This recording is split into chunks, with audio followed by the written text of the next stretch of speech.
Assalamualaikum warahmatullahi wabarakatuh.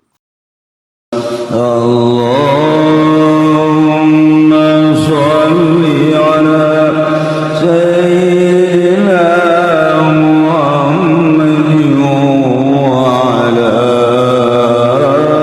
ali sayyidina Muhammadin. Bangsa Indonesia cek Gusti Allah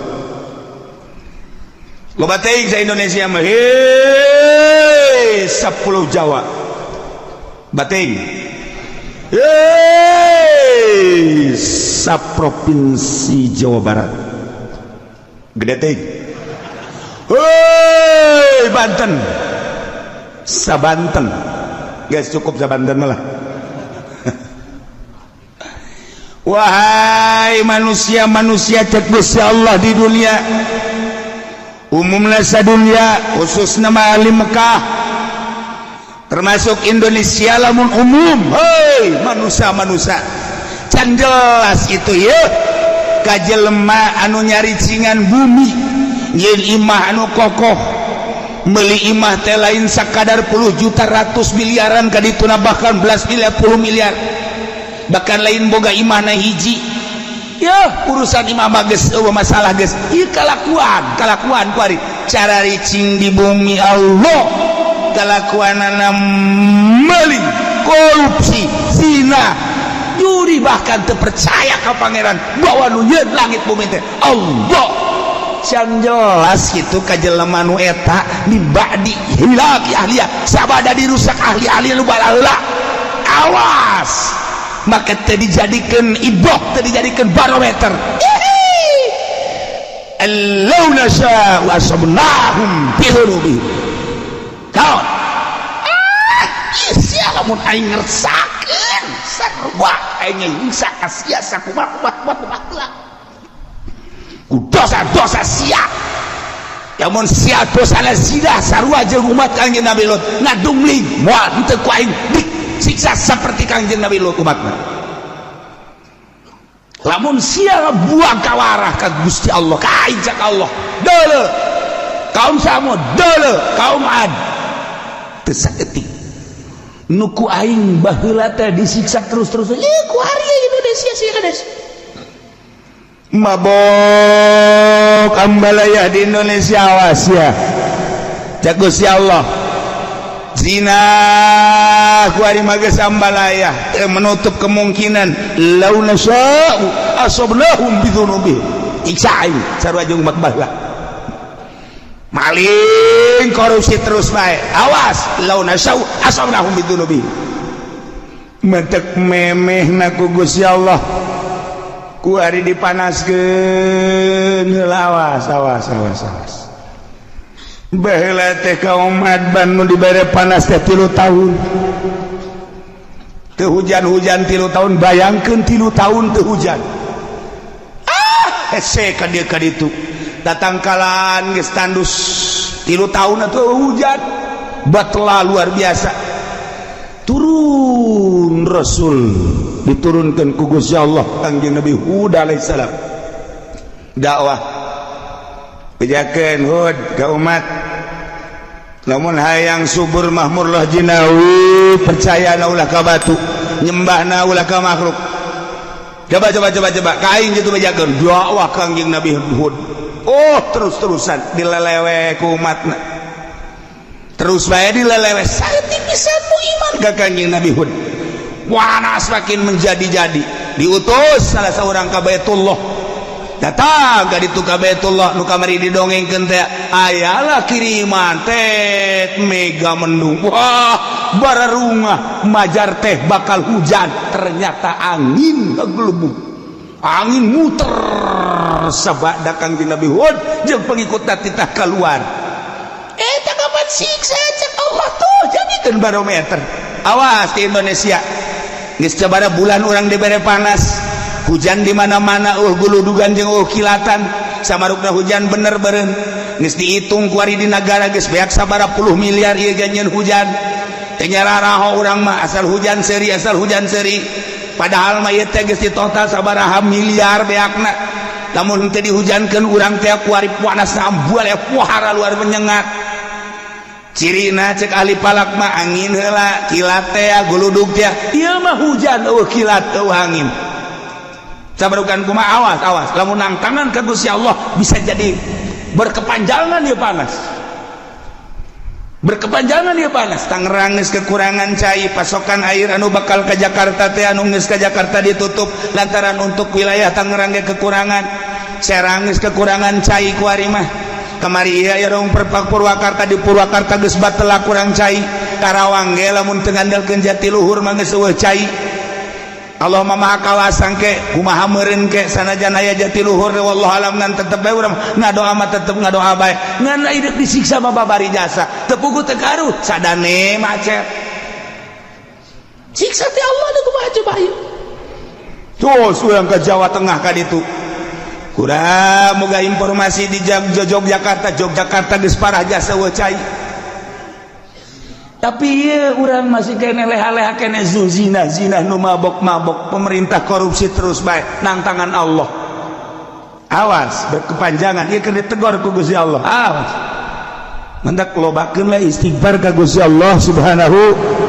wa ta'ala awalam yahdi apakah can jelas lilladzina yarithuna lado kajelema nu cicingan bumi ieu nu matak Gusti Allah teh make bahasana yarithunal ardo make yarisu matina warasa yarisu eta makan ngawaris aya ngawaris mah berarti kapan aya nu diwaris lamun bapa ngawariskeun ka anak aya anak dua anak mah meureunanan ka incu lamun incu anak eueuh aya meureun dulurna mamang teh uwa teh nah eta ngaranna ngawaris ieu ge ku bangkawara amat sia cicing di alam dunia nanangieun Allah sia ngawaris ka umat nu baheula zina sia ge kurang zina deui bae nu baheula mabok sia kuari kunaon mabok nu baheula maling sia kuari kunaon maling mantap make bahasana yarisunal ardo pohara lamun dibongkar sakalimat na Al-Quran urang mangkat bulu dikiekeun dikitukeun urang mah maca anana bae ge kuari ge sararese ngadengekeun ge cangkeul padahal mah kurang kumaha kopi geus ngarokok geus bubur geus segala wuduk segala tetep bae ku ngadengekeun cangkeul geus deuleuh ka jam bangun dek demo teh ka aing sia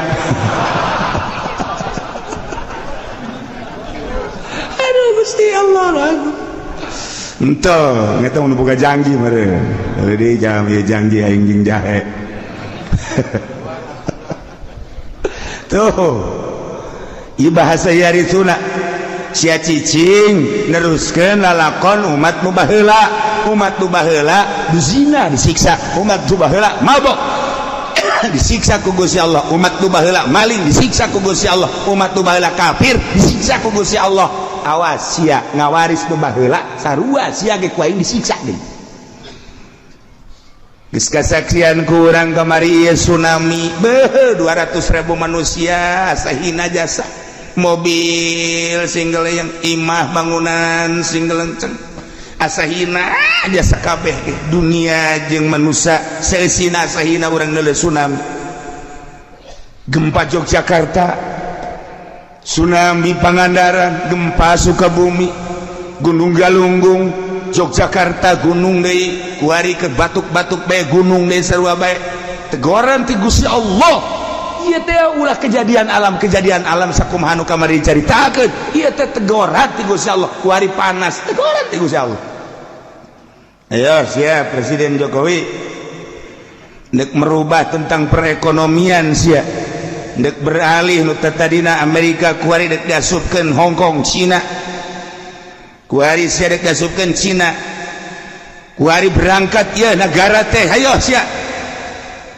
Amerika tetep bae terus mendesak Cina geus diasupkeun ka urang geus dibuka lebar-lebar asup ka urang sementara jeung Amerika ge can selesai dolar ditekeun ku Amerika tina 9 naik 10 naik 11 naik 12 naik 13 kuari geus 13,9 geus 14 ayo sia udag-udagan jeung aing berangkat sia Cina cek Amerika perang Cina jeung Amerika di negara urang ti perekonomian urang teh naon urang teh naon kok jadi kos kieu sih kok jadi kos kieu sih kok besi meli 2.000 ngajual guru 1.000, kok besi meli 3.000 dijual 2.000, artinya mah bebeakan ka kolor-kolor. Ieu mah lain gulung tikar, gulung balik ieu mah. Tidak kumaha coba ieu. Perang urang teu nyaho, bangsa Indonesia mah kulantaran bodoh atau seserian bae. Bodoh orang Indonesia mah teu nyaho naon. Ieu teh keur perang Cina jeung Amerika di bidang perekonomian. Kulantaran perekonomian jadi tombaknya, tolak ukurna perpolitikan teu jalan. Perpolitikan di urang teh teu stabil. Deuk kabangun kumaha lamun perekonomian macet ku ari. Cina kakarek dibuka asuplah ka urang produksi encan, Amerika dikatukangkeun sedangkeun bahan baku belianana kudu make dolar, taekeun sia ku aing kaudag moal ku sia. Sementara hitung-hitunganana ahli ekonomi di urang teh encan mampu. Kos kieu keberadaanana deuk kumaha sedangkeun jelema nyieun pabrik di depan eta teh make duit negara sekian triliun. Nah perpajakanana terus melambung teka udag kunyana lantaran nyana teh pajak tanah, pajak bangunan, pajak ekspor impor. Ieu teh kapan kudu dipenuhi, sementara dolar naik, bahan baku kudu dibeli ku dolar, Cina nyerang ka urang. Ieu da kumaha ieu produksi teh aing balik ka Singapura. Teu saeutik nu boga karyawan 8.000 nyasa tinggal 2.000. Nu boga karyawan 20.000 nyasa tinggal 5.000. Tinggal bangsa Indonesia nu teu nyaon kieu amat sih demo ka mana? Oh pelindung di urang mah demo teh. Urang demo ka DPR lagi keur puyeng. Aing boro-boro siap aing sarua bae ieu. Nah, ieulah keberadaan Indonesia seperti kieu. Nah, hakikatna menang Allah keur dicoba heulana. Urang mun carita hakikat syariatna, aturanana Jokowi nu boga. Kuari keur diresapel kumaha perbaiki hayo coba menteri poh ieu ganti itu bakal gitu-gitu kayaknya. Nemadak Habibie ngomong terpuruk sepanjang sejarah Indonesia perekonomian saat ini. Lain cak aing cak Habibie, kamari Habibie datang ka dia.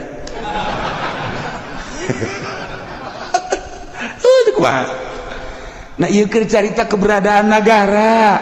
Kemudian panas sakallah ayo sia dek jeung aing udag-udagan sia ayo sia ngaluhurkeun pertanian Jawa Timur akan ditingkatkan pertanian Jawa Tengah Jawa Barat geus dipersiapkan di Palembang di Medan di berbagai daerah pokoknya ditingkatkan pertanian sebabna perekonomian bakal macet kunyana geus ka itu ieu perekonomian industri bakal macet sebab moal kaudag melalui dolar ditaekeun ku Amerika. Hayo hayang nyaho udag-udagan perang Cina jeung Amerika.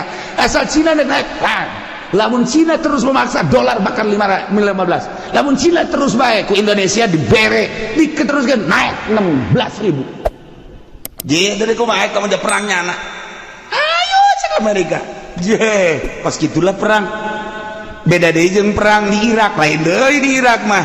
Ai di Irak mah Saddam Hussein teh deuleu sejarah. Cek Saddam Hussein menyaing teu mampu sih kok transaksi make kitu hilang dolar bae ku ini ditaekeun Islam teh dolar ku ari teu bisa transaksi di Irak meuli minyak kudu make dinar meuli minyak kudu make dirham uang Iran kitu kene sepakat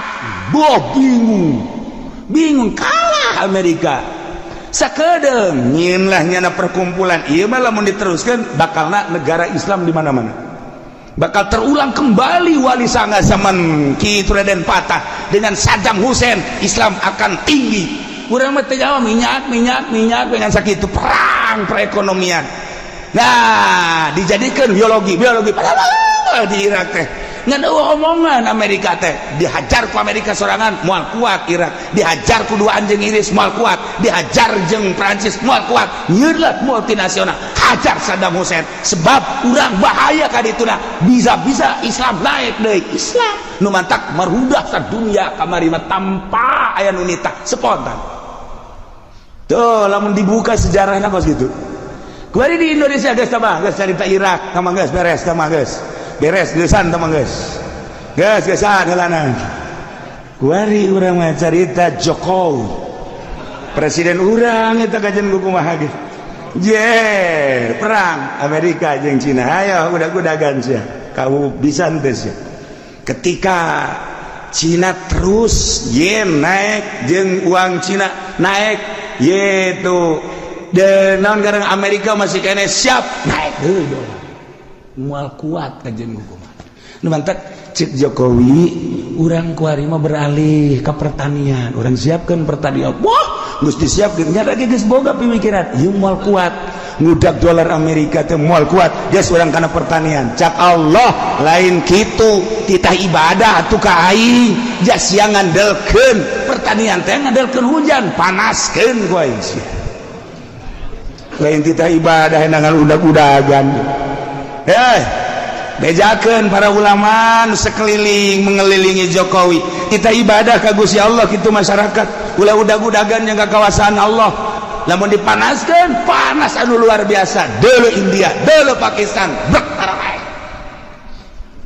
di tropis tinggal tropis Allah maha segala-galanya awalam yahdi apakah teu jelas ka jelema anu seakan-akan mempusakai bumi cicing teh nyana jadi warisan dianggap pusaka bisukna cicing imah-imah sangeunahna bae sabada dirusak ahlina nu baheula encan jelas Allahuna sya'u lamun teh mah kaula ngersakeun asobnahum kaula ge bakal ngeunaan ka manehna siksa ku sebab dosa-dosa nawas wa natba'u ala qulubihim fahum la yasma'un kaula nu agung teh geus ngelak geus ngecap geus nyeplok kana hate-hatena jelema nu bereheula manan manehanna teu iman teh manan manehanna teu percaya ajuku kaula disiksa ajunya nanti daekeun ngadenge kana piwuruk-piwuruk si mata daburin ngan sakadar didengekeun oh dipikir henteu sakadar ngadengekeun oh dilaksanakeun henteu akhirna jadi guguyon siksa ku aing tah jelema-jelema nu baraheula teh nu mantap disiksa teh teu percaya ka aing hatena ku aing geus dicap diceplok distampal geus moal iman kulantaran buah kawarah jasa teu menutup kemungkinan anu ngawariskeun taneuh nu baraheula di urang zaman Bung Karno Masya Allah menyatus desa Bang sampai Merauke Bung Karno mah menyatukan umat musyawarah jeung para penggede jeung para inohong tokoh-tokoh masyarakat berbagai lapisanana politikus ekonomi jeung ahli agamana kiai diajak musyawarah yuk urang nyatu ngahiji dari Sabang sampai Merauke istimewana Bung Karno tapi ku hari berpecah belah kuari ge kapan geus hampir memaksakeun sabenerna per provinsi kulantaran naon asah henteu kageroh kuari lamun Aceh kuari geus memecahkeun diri Papua geus hayang misahkeun diri kemudian Banten ge Banten selenting-selentinganan geus hayang misahkeun diri kulantaran naon eta teu kageroh permasalahan naon henteu kageroh geus dijieun otonomi daerah kuari mah tuh pelaksanaan pembangunan kumaha daerah-daerahna pemasukan gede hebat berendaerah pasukan letik berarti aya-ayana dilaksanakeun geus otonomi daerah tapi tetep bae otonomi tinggal otonomi jalan mah tetep renjul bae di kumaha deui atuh di kumaha deui oh horenganan sistem nu aya di urang anu teu bagus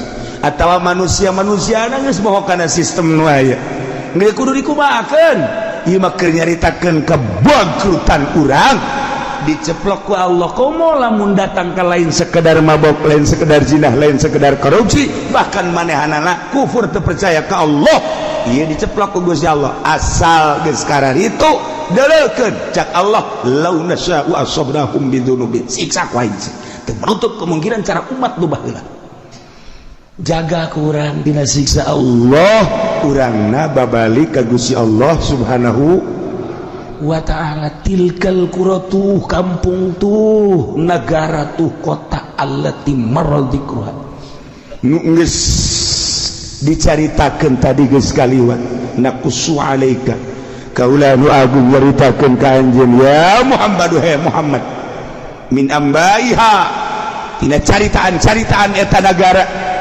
tuh dele ketika di Irak bangkawarah manusia setelah Kangjeng Nabi Adam turun di India, kemudian anak baranakan Kangjeng Nabi Adam teh, kemudian tes Kangjeng Nabi Adam Kangjeng Nabi Idris di Irak, dilanjutkan ku Kangjeng Nabi Nuh alaihis.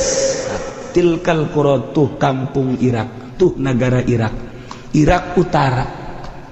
Di situlah Kangjeng Nabi Nuh dilahirkan, di dinyalah Kangjeng Nabi Nuh dakwah di tengah-tengah masyarakat anu luar biasa biadabna. Di dinya maling, di dinya zina, saha nu gagah, saha nu menang tuh percaya bahwa langit bumi nangieun Allah. Kangjeng Nabi Nuh diutus kita iman ke Allah disengsarikeun. 950 tahun Kangjeng Nabi Nuh, umurna 1000 tahun, 950 tahun nu iman eta dakwah. Ya Allah ya Rabbi, urang mah nyieun pondok kakarak 5 tahun nu mondok bage geus frustasi. Urang dakwah nu ngadengekeun bage geus frustasi. Deule Kangjeng Nabi Nuh 950 tahun ngan Kangjeng Nabi Nuh terus bae tabah diusir bala Kangjeng Nabi Nuh. Tidinya instruksi Gusti Allah nyeun kapal Kangjeng Nabi Nuh saling-sari ke no ayeuna kapal mah deket laut lain di tengah-tengah negara. Sia mawana ka ditu kumaha jeung leumpangna kumaha? Kapal mah ayana di laut. Cek Kangjeng Nabi Nuh kulama instruksi ti Gusti Allah lah udah sok Allah-Allahan. Edan zaman Nuh. Geus teu dianggap tapi tetep bae Kangjeng Nabi Nuh terus kesimpulan nama Nuh, awas ieu umat teu disiksa. Saha anu iman kuateun. Kangjeng Nabi Nuh dakwah, awas siksa ieu mah bakal datang. Nu iman naik ka dieu. Narai anak Kangjeng Nabi Nuh opat. Yapis, Ham, nah Kanan. Nu tilu asup ka laut ka parahu, nu hiji Kanan mah teu. Anak sorangan Kanan teu percaya ka Abah. Teu percaya ka Abah nama Rasul. Ieu urang teh ieu teh turunan tilu-tilu Yapis, Ham sakitu. Dijelaskan ku Kangjeng Nabi di hadis Bukhari. Yapis bapak orang itu, Sam bapak orang itu, Ham bapak orang itu. Jadi urang teh keturunan tilu-tilu Kangjeng Nabi Nuh alaihi salam mal kaluar ti dinya. Arab turunan mah dijelaskan ku Kangjeng Nabi. Arab turunan bapana kadituna ka Kangjeng Nabi anak Kangjeng Nabi eta. Kemudian ngatu gaduh naon gatu ngaranna ge tu Iran, Persia. Ya eta keturunan anak terus kayak Turki, Cina, ieu termasuk urang. Ieu ke urang lamun nyaritakeun hadis Kangjeng Nabi nu eta. Jadi kesaturunan-saturunan ka dieu hiji nu teu iman Kanan, teu naik. Kanan ka dieu cak Kangjeng Nabi Nuh, ieu siksa ieu lah, bah, siksa di mana? Abi naik ka ditu ka tanggal kalapa. Ada liput sia tanggal kalapa ge. Bong mal mah nya tiba heula ge tilok tanggal kalapa tilok liput ku cai.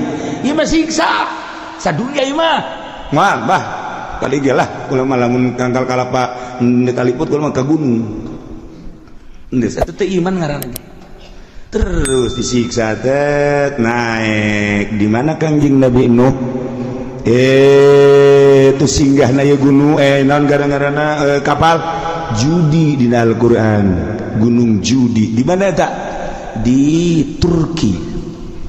Nah jadi di Irak terus ngeunggeui kapal teh eureun-eureun di Turki.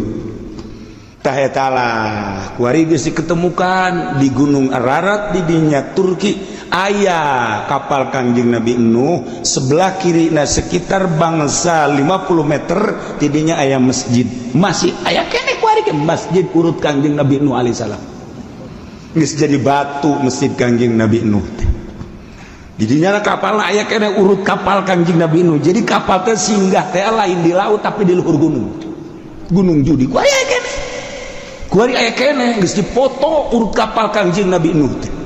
Kemudian laut nu pernah kitu diberangkatkeun ku kapal Kangjeng Nabi Nuh ku didinya mah ke satelit. Coba laut mana? Aya kuari kecanggihan alam, kecanggihan alatnya seperti eta.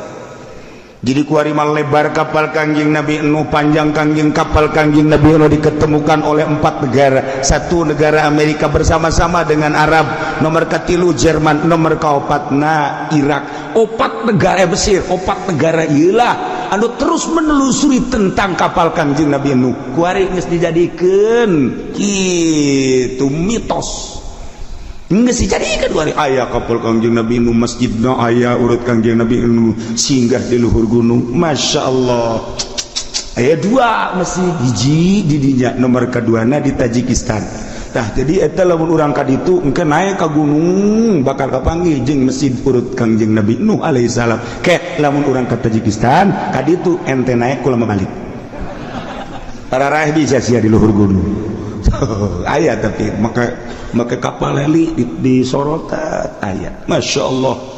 Terbukti ieu teh orang Amerika ingin membuktikan coba di mana sih ke Gunung Judi dan di mana sih singgahnya kapal dan bagaimana ditelusuri selama 5 tahun menelusuri eta 5 tahun menelusuri eta alhamdulillah terbukti iyalah geus dibukti-buktikan ku Gusti Allah nya nama asup Islam kemudian loba nu asup Islam di Amerika ketika manehana nyaritakeun tentang terbukti nah baheula zaman Kangjeng Nabi tutup ku Amerika teu meunang dicaritakeun bahaya ieu Masya Allah nailah cerita tilkal qura negara anu baheula ahlina iman ka rasulna begitu Allah ngutus Kangjeng Nabi Nuh alaihi salam umatna tetep bae henteu iman siksa ku Gusti Allah tilkal qura negara itu disiksa ku Gusti Allah. Nomor keduana negara kaum Samud eta adalah kaum Kangjeng Nabi Shalih alaihi salam eta ngaranna Madain Soleh lamun Kangjeng Nabi nyaritakeun dina kitab Bukhari hadisna aya Batnul Wadi ketika Kangjeng Nabi di Zulhulaifah Kangjeng Nabi teh cicing di Batnul Wadi antara Batnul Wadi jeung Yordan di dinya aya ngaranna Madain Soleh lamun dina Al-Qur'an aya surat Hijr eta surat Hijr teh eta tuh di dinya lah disiksa kaum Samud teh lamun terus urang ka Yordan aya Petra di ditu tersisa ditinggalna tilkal qura disiksa kaum Samud mana deui tuh Ad kaum Ad di mana Ad kaum Ad teh antara suhu di Arab Madinah antara Madinah jeung Yaman belah ditu aya Ahqaf ngaranna mentak dina Al-Qur'an aya suratul Ahqaf eta dataran luas dataran pasir urang menyebutna gurun pasir Sahara ngaranna Ahqaf teh lamun urang dina Al-Qur'an suratul Ahqaf Yaman kaum Ad di Yaman ditinggalna kaum Ad mentak diutus Kangjeng Nabi Hud alaihi salam Yaman mentak aya kuburan Kangjeng Nabi Hud di Yaman mah osok dihaolan wah ramena luar biasa